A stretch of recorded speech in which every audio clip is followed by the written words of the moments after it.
સદાનંદાંભોધિः સ્મિતરુચિરપૂર્ણેन्दુવદન પ્રફુલ્લંભોજન્મચ્છદસદૃશ શોભાક્ષિયુગલ કૃપાપારાવાર શ્રિતસકલજીવાતિ સુખદો મહાશ્રેયો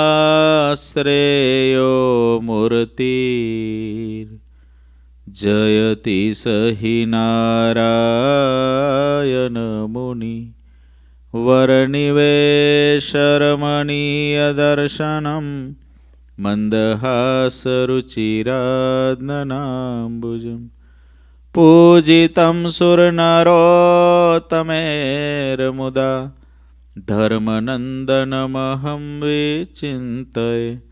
ઓમ અવતારિને શ્રી સ્વામિનારાયણાય નમો નમઃ. ઓમ શ્રી હરિકૃષ્ણાય નમો નમઃ. ઓમ શ્રી પૂર્ણ પુરુષોત્તમાય નમો નમઃ. બોલો શ્રી સ્વામિનારાયણ ભગવાનની, શ્રી હરિકૃષ્ણ મહારાજની, શ્રી ઘનશ્યામ મહારાજની જય. બધાય ભક્તોને એથી જય સ્વામિનારાયણ. સદગુરુ આધારાનંદ સ્વામી શ્રી હરિચંદ્રનું સાગર ગ્રંથની અંદર પૂર 11 ને તરંગ 12 એમાં છેલ્લે કથા લખે છે. ભગવાન શ્રીહરિ મોડા ગામમાં છે. ત્યાં આગળ ભગવાન શ્રીહરિએ પોતે આત્યંતિક કલ્યાણ માટેની વાતો જીવાત્માઓને કરી છે. કર્મના બંધન વિશેની વાતો કરી છે. પાપ અને પુણ્ય વિશેની વાતો કરી છે. જે પ્રકારના કર્મ કરે છે એ પ્રમાણે કર્મ ફળ પ્રદાતા ભગવાન એને ફળ આપે છે. આવી વાતો મહારાજે કરી છે.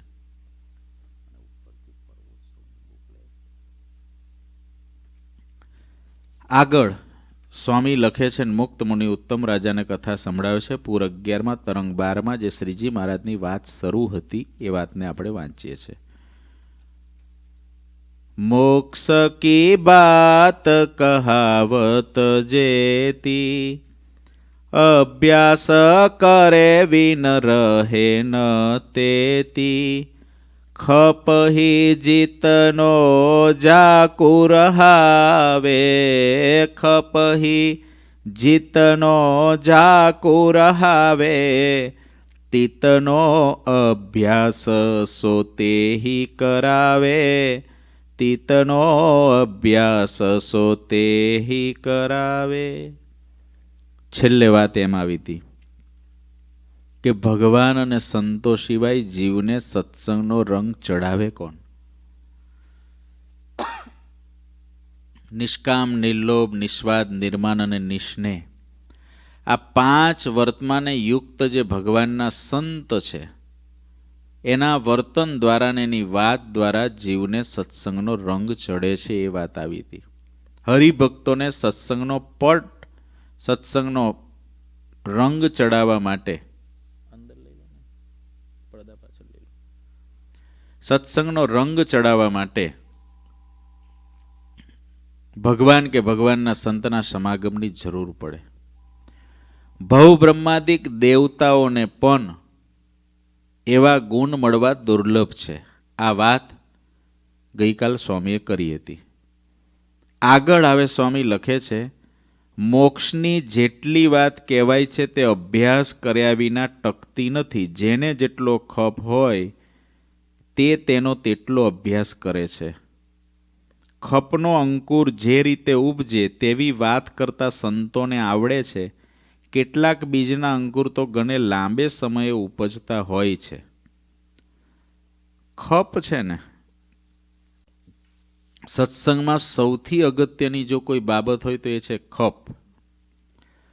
ખપ વિના ક્યારેય પણ સત્સંગ કરાય નહીં અને ખપ વિના ક્યારેય પણ સત્સંગમાં ચલાય નહીં અને ખપ વિના ક્યારેય પણ સત્સંગમાં રહેવાય નહીં.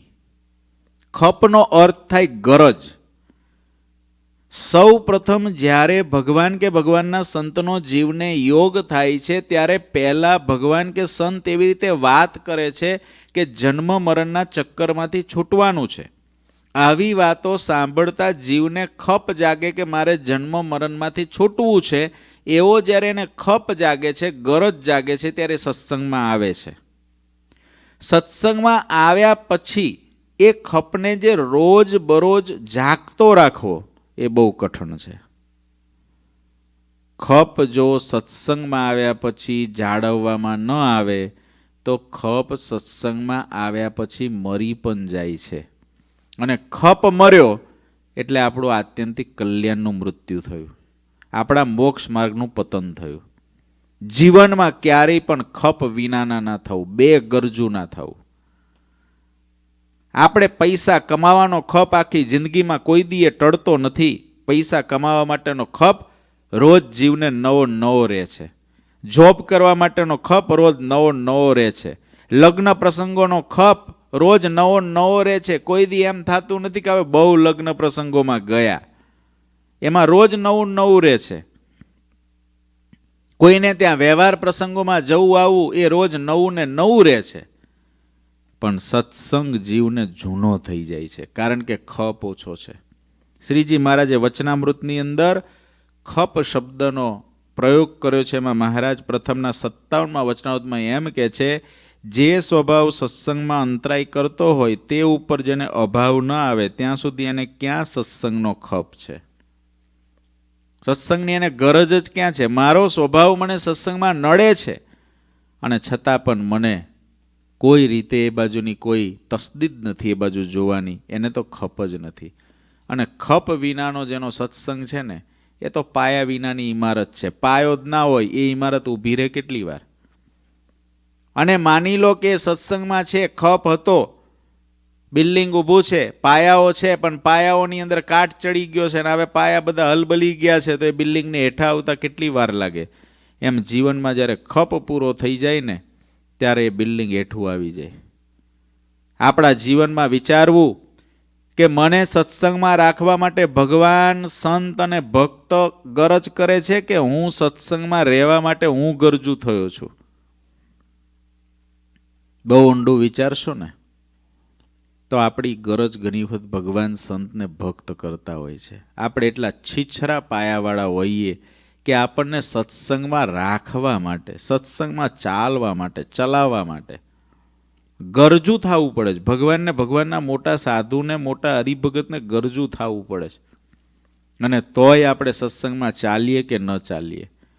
અહીં કે છે ખપ છે ને અભ્યાસ કર્યા વિના મોક્ષની જેટલી વાત કહેવાય છે તે અભ્યાસ કર્યા વિના ટકતી નથી.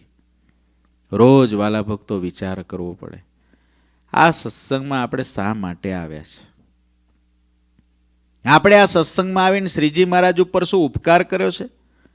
આપણે શું આ સત્સંગમાં આવ્યા છીએ અને 5-25 રૂપિયા સત્સંગને અર્થે ખર્ચીએ છીએ તો આ સત્સંગ ઉપર ઉપકાર કરીએ છીએ? હું સાધુ થયો છું, શું મેં સાધુ થઈને શ્રીજી મહારાજ પર ઉપકાર કર્યો છે? તમે સત્સંગની અંદર કથા વાર્તા સાંભળો છો કે કંઈક આયોજનોમાં 5-50 રૂપિયાનું દાન કરતા હો, કે કોઈ જગ્યાએ કોઈ મંદિરમાં કે કોઈ જગ્યાએ સેવા કરતા હો, કે કોઈ જગ્યાએ તમે વ્યવહાર સંબંધી સેવા કરતા હો, કે કોઈને કથા વાર્તા કરવાની સેવા કરતા હો, તો તમે કે હું આપણે શ્રીજી મહારાજ ઉપર શું ઉપકાર કરીએ છીએ? આપણે આપણા કલ્યાણને અર્થે આ સત્સંગમાં છે, પણ કમનસીબી આપણી છે કે આપણને એવું ભૂલાઈ જાય છે કે સત્સંગથી હું છું, મારાથી સત્સંગ નથી, મારાથી શ્રીજી મહારાજ નથી, શ્રીજી મહારાજ છે એટલે હું છું.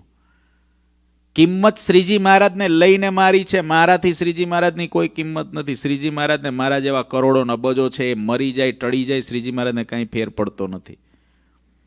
એટલી આપણને ખબર હોય ને તો સત્સંગની ગરજ રહે.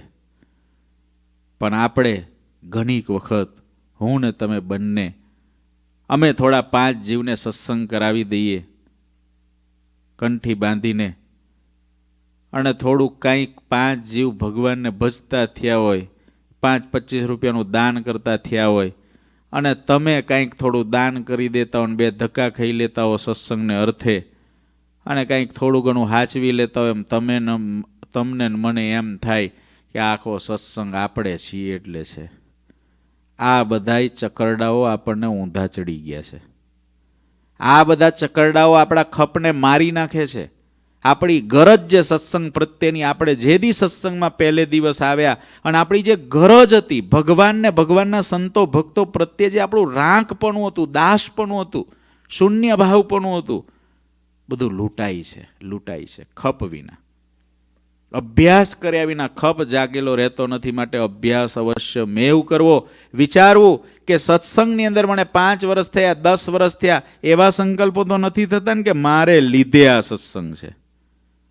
આવા સંકલ્પ થતા હોય તો ડસ્ટર મારીને ભૂસી નાખવું મારે ને તમારે. પથારીમાં થતા હોય, ખાતા થતા હોય, હૂતા થતા હોય, બેઠા થતા હોય, આ તો બધું શ્રીજી મહારાજ અને શ્રીજી મહારાજના મુક્તોને લીધે આ બધું ઉજળું છે. હું તમે શું ગાજરની પીપુડી જેવા છીએ. આપણું શું આ સત્સંગની અંદર? આપણે કાંઈ નથી. જે ભગવાનને, ભગવાનના એકાંતિક સંતો ભક્તો છે, જે મહાપુરુષોએ આ ગ્રંથો લખ્યા છે, જે મોટા પુરુષે પોતાના આયખા ઓગાળી નાખ્યા છે આ સત્સંગને અર્થે, જે ભગવાનના એવા એકાંતિક ભક્તોએ કેટલું સહન કર્યું છે, એને જે ગરજ રાખી, એને જે ખપ રાખ્યો, એમાંનો મારા ને તમારામાં શું ખપ છે? સ્વામીએ વાતોમાં કીધું, વિચાર કરવો કે સત્સંગમાં હું રહ્યો છું કે સત્સંગે મને રાખ્યો છે? હું ગરજ કરીને રહ્યો છું કે મને ગરજ કરીને રાખ્યો છે? ગરજ કરીને જો આપણને રાખેલા હોય તો માનવું કાચના ઠામડા છીએ, ગમે ત્યારે ફૂટી જવાના આપણે. સત્સંગમાં તો સોનાના થાંભળા, લોઢાના થાંભળા થવું કોઈ દી તૂટે નહીં. કાચના વાસણ જેવા હોઈએ, શોકેસની અંદર આમ મૂક્યું હોય, જોજો કાચનું હોય રમકડું, શોકેસમાં શોભે ને, એને આમ લેવાનું હોય તો શું કે બધા જોજો, હા ધ્યાન રાખજો, પડે નહીં, નહીં તો તૂટી જાય. એટલે કેવું તૂટે? પણ ભંગારમાં ના હાલે, ગાર્બેજમાં જ નાખવું પડે. બોલો, કાચનું વાસણ તૂટે ને ગાર્બેજમાં નાખવું પડે. એમ ખપ વિનાનો સત્સંગ છે ને કાચના ઠામડા જેવો છે. એ મારો હોય કે તમારો હોય, આપણે આ સત્સંગની અંદર ખપ વિના રહેલા હોય ને તો કાચના ઠામડા જેવા છે, તૂટીએ ને તેથી ગાર્બેજમાં જ નાખવા પડે, જોઈન્ટ ના થાય ટુકડા. માટે ખપવાળા થવું, ખપવાળા. સચ્ચિદાનંદ સ્વામી ભગવાનની મૂર્તિમાં અખંડ વૃત્તિવાળા, છતાં પણ એમનો ખપ તો જો, આ સાધુ મારા ગોઠણ ભાંગી નાખે, આ સત્સંગમાં મારા ગોઠણ ભાંગી જાય ને તો સ્વામી કે ધસડાતો આ શ્રીજી મહારાજના દર્શન કરું, આ સાધુના એઠવાડા પડે ને એ જમીને પણ મારો નિર્વાહ કરું. આ સચ્ચિદાનંદ સ્વામી જેને મૂર્તિ ભૂલાઈને રૂવાડે લોહીના ટસિયા આવે. આવા સંતને આટલી ગરજ. આ હું વાત કરું છું, તમે સાંભળો છો, મારે પણ વાત કર્યા પછી એકાંતમાં બેહીને વિચારવું પડે ને તમારે વિચારવું પડે આપણી ગરજ કેટલી, આપણી ગરજ કેટલી. આ સત્સંગની અંદર આપણને ખપ કેટલો વિચારવું પડે. ખપ વિનાનો છે ને તો સત્સંગમાં મળદું છે. ખપવાળા નિષ્કુળાન સ્વામીએ લખી છે એક કડી. ખોડી ને ખોડિયું, ખરા ખપવાળાની ખોટ. સ્વામી કે છે બહુ ખોડ્યું મેં, ખોડી ને ખોડિયું, ખરા ખપવાળાની ખોટ. જેને ન જોઈએ જાળવ્યા, બરાબર સાંભળજો, જેને ન જોઈએ જાળવ્યા, સુની સમજે સીધું સોટ. સ્વામી કે જેને જાળવવા ના પડે ને એવા સત્સંગમાં બહુ ઝાઝા નથી મળતા, બહુ ઓછા મળે છે. જાળવવા પડે, જાળવવા જ ના પડે. જેને ગમે એવું અપમાન થઈ જાય, ગમે એવું એનું મનનું ધાર્યું ના થાય તો કોઈ દી એમ વિચાર ના આવે કે આને શું થશે, આનો સત્સંગ રહેશે કે નહીં રહે. આવી જ્યારે સાધુને ચિંતા ના થાય ને, આવી જ્યારે કોઈ ભગવાનના ભક્તને ચિંતા ના થાય ને, આવી જ્યારે ભગવાનને ચિંતા ના થાય ને, ત્યારે આપણો સત્સંગ દ્રઢ થયો, ત્યારે આપણે ખપવાળા થયા કહેવાય.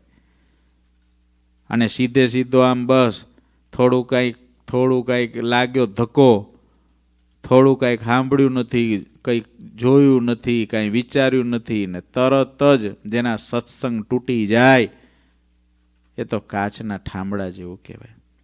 આપણો વર્ષોનો અનુભવ, આપણી ભક્તિ, આપણી સેવા, આપણી શ્રદ્ધા, આપણે સંત અને ભક્તને મધ્ય વધ્યા, એ બધું ખોટું થઈ ગયું. 1 મિનિટમાં ખોટું થઈ ગયું. 1 મિનિટમાં ખોટું થઈ ગયું. આપણે જે સંત અને ભક્તના સમુદાયમાં રોજ વધ્યા, મહારાજ તરફનો આપણો રસ્તો કપાનો, એ 1 મિનિટમાં ખોટું થઈ જાય. એનો કેટલો છીછરો સત્સંગ કહેવાય. એના મોડિયા કેટલા ઉપર કહેવાય, જમીનની ઉપર કહેવાય. ઉખડી ગયો, લાગતો તો 25-50 વર્ષનો વડલો, પણ મૂળિયા ઉખડી ગયા, કારણ કે ખપ નહોતો. એટલે જો ખપ હોય, ગરજ હોય, તો સત્સંગમાંથી ક્યારેય પાછા ન પડાય. માટે રોજ વાલા ભક્તો, મારે ને તમારે બંનેને ખપને જાગતો રાખવો પડે. મારે મારો પહેલો દિવસ સંભાળી રાખવો પડે. જે દી આ સત્સંગમાં આવ્યો તે દિવસે શું સમજણ હતી, શું ભક્તિ હતી, શું મારી અંદર જ્ઞાન હતું, શું વૈરાગ્ય હતો, શું ધર્મ હતો, સાધુતાનું કયું અંશ હતો, ભગવાનને સમજવાની કઈ સમજણ હતી, એ મારો પહેલો દિવસ યાદ રાખવો પડે. આજ દિવસ સુધીમાં જેટલું કાંઈ અત્યાર સુધીમાં જેટલે સુધી પહોંચ્યા છીએ, કેવી રીતે પહોંચ્યા છે, કોના થકી પહોંચ્યા છે, કેટલા કોઈ મહાપુરુષે, કેટલા સંતો ભક્તોએ આપણને મદદ કરી છે, ત્યારે આપણે અહીં સુધી પહોંચ્યા છે. હજુ મદદની જરૂર છે, ત્યારે આપણે આગળ જશું. આ યાદ ના રહે ને તો જીવનની અંદર ખપ વિનાના થઈ જઈએ, બેગરજુ થઈ જઈએ. અને બેગરજુ થયો એ બેકાર. જે બેગરજુ થઈ ગયો જીવનમાં, એ બેકાર થઈ ગયો. એ બેકાર થઈ ગયો. ગોડાઉનના માલમાં પણ નહીં ચાલે. બેગરજુ થયેલો વ્યક્તિ ગોડાઉનના માલમાં પણ નહીં ચાલે. શોકેસમાં તો હાલશે જ નહીં, શો પીસમાં તો હાલશે જ નહીં, પણ ગોડાઉનમાં નહીં ચાલે. માટે ગરજુ ને ગરજુ. પોતાના જીવન ઉપર આપણે હવના અંતરમાં વિચારીએ એટલે આપણને ખબર પડશે કે આપણે ગરજુ થઈને રહ્યા છે કે આપણે ગરજ કરાવીએ એવા છીએ. આપણને પોતાને જ ખ્યાલ આવશે.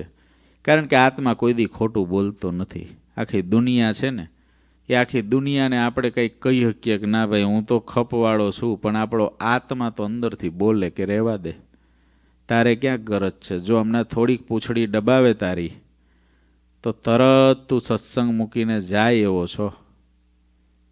એ અંદરથી આત્મા તો બોલે, આત્મા તો રિઝલ્ટ બહુ સાચું આપે. માટે ખપવાળા થવું પડે, નહીં તો વર્ષો પછી ખપ ઓછો થઈ જાય. બોચાસનના કાશીદાસ હતા, તમાકુનો ધંધો કરતા. તમાકુનો ધંધો કરવા ગઢપુર બાજુ જાય સૌરાષ્ટ્રમાં, તો તમાકુનો ધંધો કરવા ગયો ને તો ગઢપુર શ્રીજી મહારાજ ભેગા રોકાય, વાતો સાંભળે. પછી મહારાજ કે કેમ આવ્યો છો કાશીદાસ? તો કે તમાકુનું ગાડું ભરીને આવ્યો છે મહારાજ વેચવા. મહારાજ કે સારું. પછી તમાકુ વેચાઈ જાય ને પછી મહારાજ કે હવે કાશીદાસ જવું હોય તો જાઓ. કાશીદાસ કે ના મહારાજ, હજુ ઉઘરાણી બાકી છે. ઉઘરાણીનું બહાનું કાઢી 10 દિવસ પાછા રોકાય. પછી તો ઘણા વર્ષો સત્સંગને જતા રહ્યા કાશીદાસને. પછી મહારાજ વરતાલ આવ્યા. એકવાર 20 દિવસ થઈ ગયા વરતાલ આવે, પણ કાશીદાસ વરતાલ આવ્યા જ નહીં. શ્રીજી મહારાજે એકવાર બોલાવા મોકલ્યા, તે આવ્યા કાશીદાસ મોટા વરતાલ. મહારાજ કે કાશીદાસ, અમે ગઢપુર હતા ત્યારે તો તમે તમાકુ વેચવાના મીસે આવતા અને ઉઘરાણીના મીસે અમારી ભેગા કેટલી વાતો સાંભળતા, અને અમે તમારાથી હવે 10 કિલોમીટર દૂર આવ્યા છીએ તો અહીં વરતાલમાં 20 દિવસથી એકેય દી આવ્યા નહીં. ત્યારે કાશીદાસ કે મહારાજ થોડો કામમાં અવરાઈ ગયો તો. મહારાજ કે કાશીદાસ, ખપ રાખવો પડે. તમે જ્યારે ગઢપુર સુધી આવતા તે દી ખપ હતો, અને આજે અમે તમારી નજીક આવ્યા ને, પણ તમે અભ્યાસ નથી રાખ્યો ને એટલે તમારો ખપ ઓછો થઈ ગયો. જીવનમાં આવું આપણે વિચારવું પડે કે પહેલાં હું શરૂઆતમાં કેવો દોડીને સેવા કરતો, કેટલું ભક્તિ કરતો, કેટલો મહિમા રાખતો, કેટલું ભજન કરતો. આનો અર્થ કોઈ એવો ન લે કે દરેકને આવું થઈ જાય છે. ત્યાગાશ્રમ અને ગ્રહસ્થાશ્રમ બંનેમાં એવા મુમુક્ષુ એવા છે, શ્રેષ્ઠ કક્ષાના મુમુક્ષુ, જે પ્રથમ આવ્યા ત્યારથી એના ચડતા રંગ હોય, આજ દિવસ સુધી મોડા નથી પડે એવા ત્યાગાશ્રમ અને ગ્રહસ્થાશ્રમમાં છે. પૃથ્વી વાંજની ના હોય. પણ વાત એવી છે કે દરેકને એવું રહેતું નથી. બાકી એવા શ્રદ્ધાવાળા ગ્રહસ્થાશ્રમમાં કેટલા બધા ભક્તો છે. કે જેનો રંગ રોજ ચડતો ને ચડતો છે, આજ દિવસ સુધી મોડો નથી પડ્યો. કોઈ દી એને સાચવવા નથી પડતા, કોઈ દિવસ એને સાચવવા નથી પડ્યા, કોઈ દિવસ એની અંદર કંઈ ફેર પડી જશે એવો એક ધબકારો પણ હૃદયમાંથી ન આવે. એવા ભગવાનના ભક્તો છે. ત્યાગ આશ્રમમાં પણ એવા મુમુક્ષુ હોય કે જેનો ચડતો ને ચડતો રંગ પ્રથમ દિવસ આવ્યા હોય ત્યારથી આજ દિવસ સુધી ચડતો ને ચડતો રંગ હોય. ના હોય એવું નહીં. એવાના દર્શન મારે ને તમારે કરવા જોઈએ, જેના ખપ છીછરા થતા હોય એને. એવાના દર્શન કરવા જોઈએ, એમાંથી આપણે કંઈક શીખવું જોઈએ, એમાંથી કંઈક મેળવવું જોઈએ, આપણા ખપને જાગૃત રાખવો જોઈએ.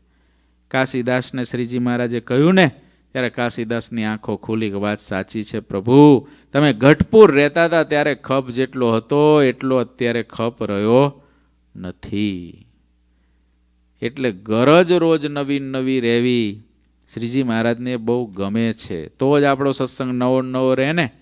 રોટલી શાકની ગરજ રોજ નવી નવી રહે છે, રૂપિયા કમાવાની ગરજ રોજ નવી નવી રહે છે, અને ભગવાન ભજવાની, ભગવાનને સંતને ભક્તને રાજી કરવાની ગરજ ઘટી જાય છે.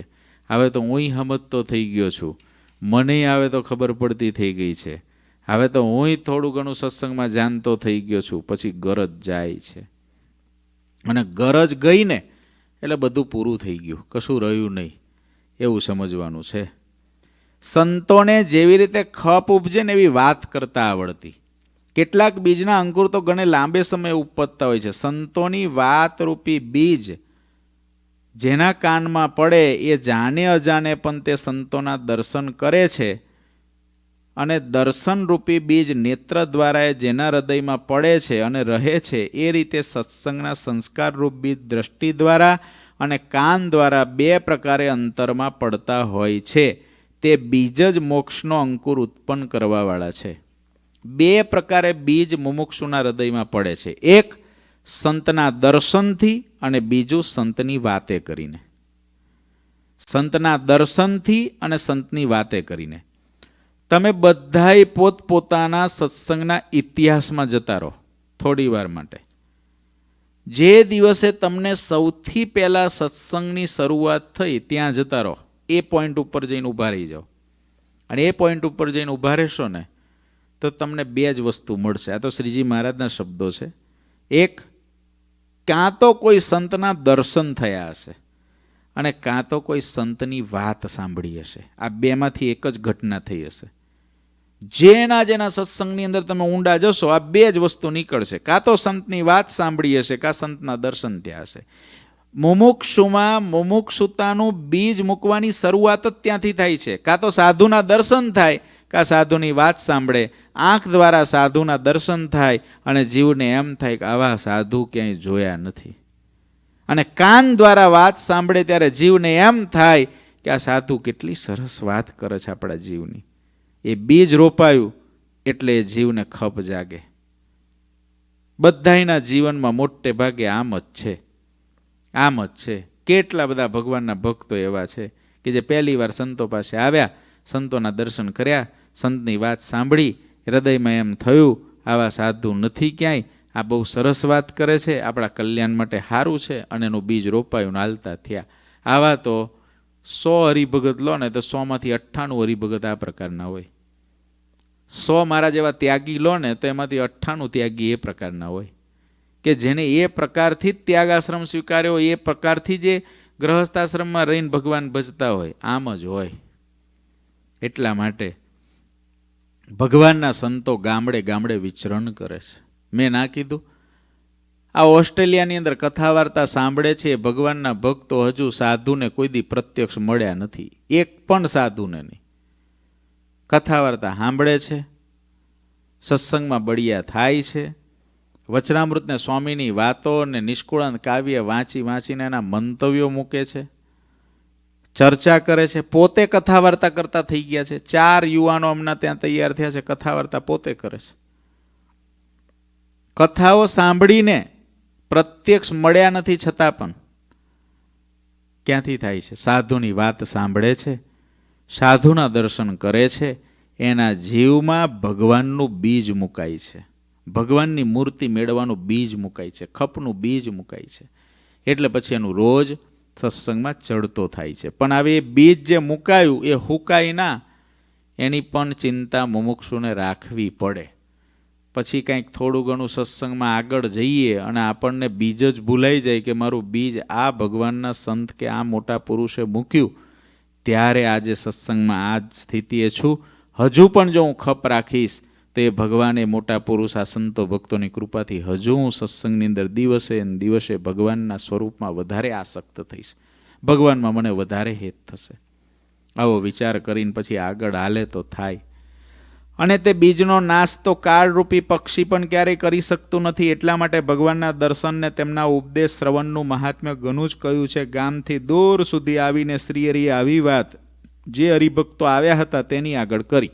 મોડા ગામના હરિભક્તો આવ્યા હતા એની આગળ આ વાત કરી. કારણ કે યોગ્ય સારો સમય ગયા પછી તેવો સમય ફરીને આવતો નથી.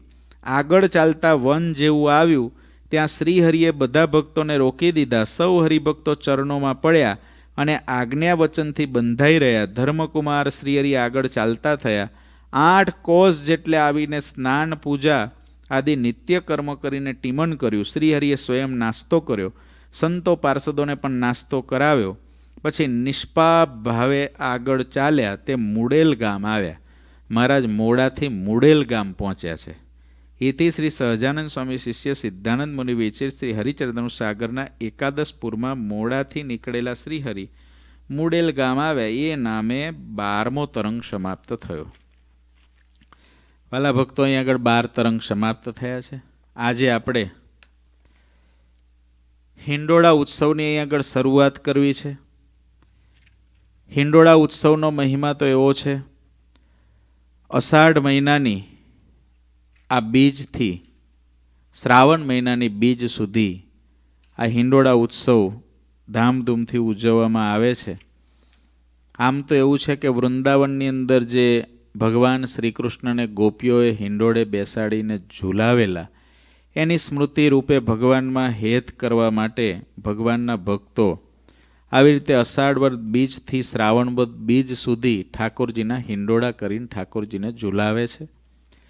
હિંડોળા છે એની અંદર બધી બહુ પ્રકારે હિંડોળાની રચનાઓ કરવામાં આવે છે. શાકના હિંડોળા થાય, પાનના હિંડોળા થાય, પવિત્રના હિંડોળા થાય. આ તમારે કોમ્પિટિશનમાં ભાગ લેવાનો હોય ને એટલે હું કહું છું.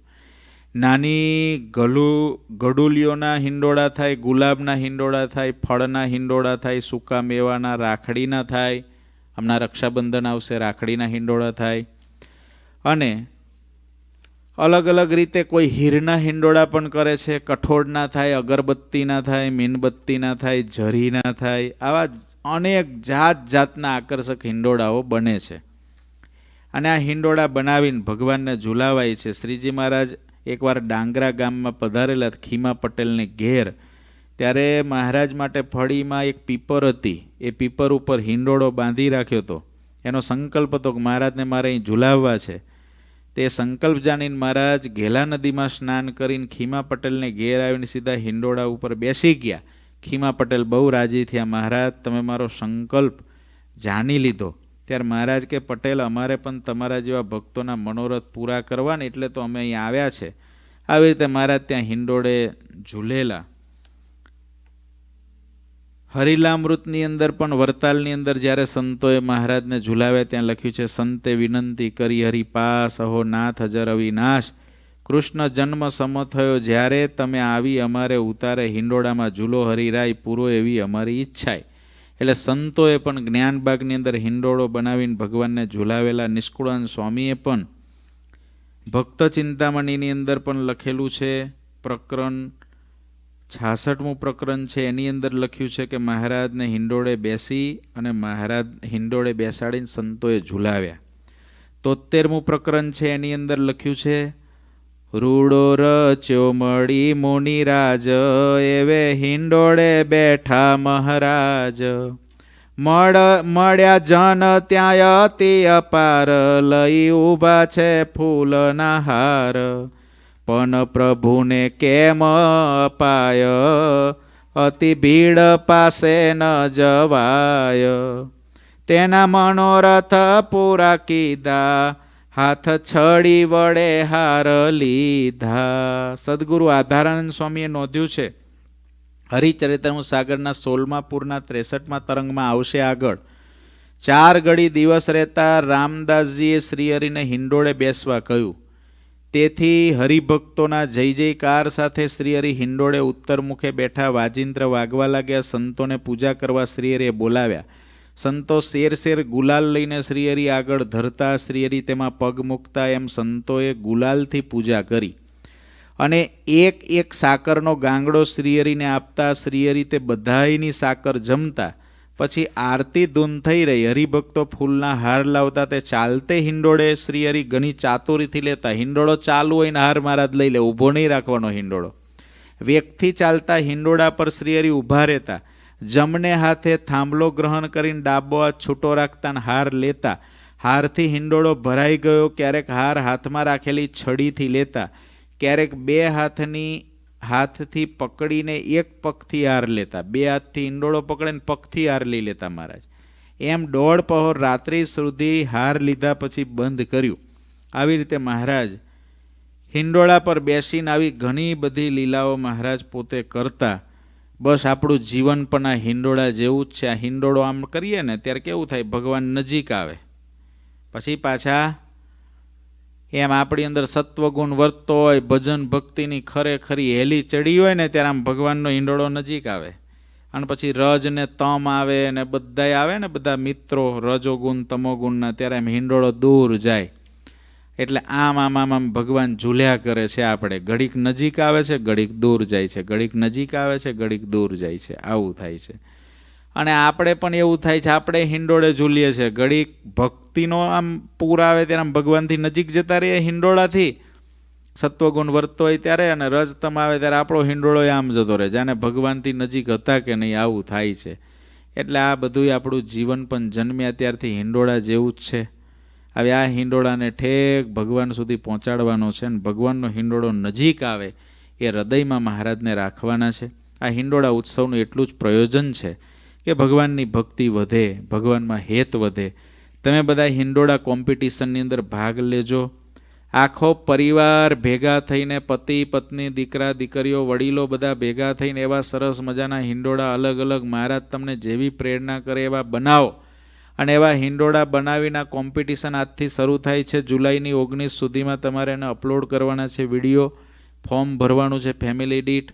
બધાય લંડનના, ઓસ્ટ્રેલિયાના, કેનેડાના, અમેરિકાના, ઇન્ડિયાના, આફ્રિકાના, પૃથ્વી પર જ્યાં હો ત્યાં જ્યાં હિંડોળા કરી શકતા હો એ કરી આમાં ભાગ લેજો. જેનાથી મહારાજ તમારી પર બહુ રાજી થશે. અને મહારાજ તમારી પર રાજી થશે. આમાં કોમ્પિટિશનમાં નંબર આવ્યો કે ના આવ્યો, પણ શ્રીજી મહારાજની નજરમાં તો આપણો નંબર પાકો છે. તો આ હિંડોળા ઉત્સવની આજથી શરૂઆત થાય છે.